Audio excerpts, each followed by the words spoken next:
Hey church family, it's Lauren Southerland, the Discipleship and Women's Ministry intern for this summer, and I'm so excited to be sharing with you the Leadership Minute for this week.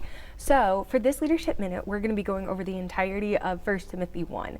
So just to save some a little bit of time, I'm not going to read it, so I recommend just pulling out your Bible as I summarize kind of just some passages and what we can gain from it. So what I want to discuss with you all is about remaining when it's hard. And so in this chapter, Paul is encouraging Timothy to stay in Ephesus. Despite all of the hardships that he's facing, he knows that the Lord has called him to remain there. And remaining somewhere hard is really a difficult thing. And especially whenever we want God to be calling us to something bigger and better and greater and something easy, let's be real. And so from these passages, there's 6 things that we can see Paul encouraging Timothy and why he wants him to stay in Ephesus. So the first one is because the people need the truth. And so this is verses 3 through 7, sorry. And so what he's saying is that everybody needs Jesus. And these people specifically need the truth. They are getting taught false doctrine. They're getting taught heresy, things of all that nature. And so Paul needs to leave them in the city of Ephesus in the hands of somebody that he can trust and depend upon to give the truth to these people and the truth of Jesus Christ. The second thing is to be able to minister in a hard place. So I think for me specifically, it's usually easier to minister to people who already know Jesus. So I will be starting my new position as the freshman women's coordinator at the OSU BCM this year, which is so exciting. And with that, I have had a lot of practice ministering to people.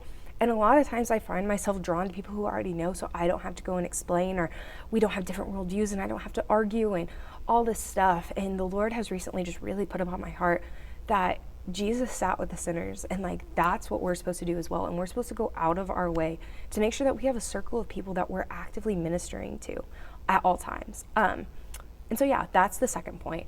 The third one is that God uses unworthy people. So ministering in a hard place was 1 Timothy 1, 8 through 11, and then unworthy people is 12 through 16.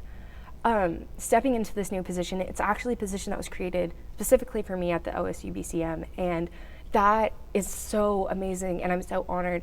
And so many times I don't feel worthy of this position to be stepping into. There's so many people in this world who could probably do a better job at it than me. The enemy really can attack and be really harsh and really rude and attack my level of intelligence, my faith in myself, my faith in God, that he's going to use me. But the beautiful thing about God is that he uses those who aren't worthy. And I'm not worthy of this position, but God has called me to it, and he's going to sustain me in that. And that's what Paul is telling Timothy as well, is that Timothy isn't worthy to be the person that all the city of Ephesus goes to be taught by, but he's the person that God's called to be there. So then the fourth one is because we serve a great God, and that's in 1 Timothy 17. That is why we do all that we do, and it's why we remain in those hard places. So when your group isn't responding how you want or isn't connecting how you want, God is the reason why we're doing it. And remaining there and pouring into those people and actively trying just to serve God to where he has called you to be is what the most important thing that we do is. So the fifth thing is 1 Timothy 1:18, and it's because we're in a battle and we're not supposed to surrender. We're supposed to fight for these people and for their hearts for the Lord. When we're pouring into people actively, it's hard. It's a battle against sin and against the enemy who's also pursuing them as hard as we are, if not harder. But this is a battle, and the Lord has called us to it. And if he's called us to it, then he's going to get us through it. There's always a saying that the Lord won't give you battles that you can't handle, but that's not true. There's no biblical evidence to that. But the most beautiful thing that comes with that is that since we aren't able to handle that battle, we have to depend upon God for it. And so we aren't supposed to surrender, but turn to him in that. And then lastly, Paul calls Timothy to stay in Ephesus because not everybody else does. And so that's the verses 19 through 20 in the end of the chapter. He didn't call everybody to be in the position that you are in, with the group that you are in, and the people that you're ministering to. God didn't call every girl that's ever been in the BCM to be the freshman women's coordinator, but that's what he called me to be. And there's something so beautiful about that, that we have a place that we're meant to be. And Timothy is supposed to remain in Ephesus despite the hardships and despite the not bigotry, despite everything that he's going through.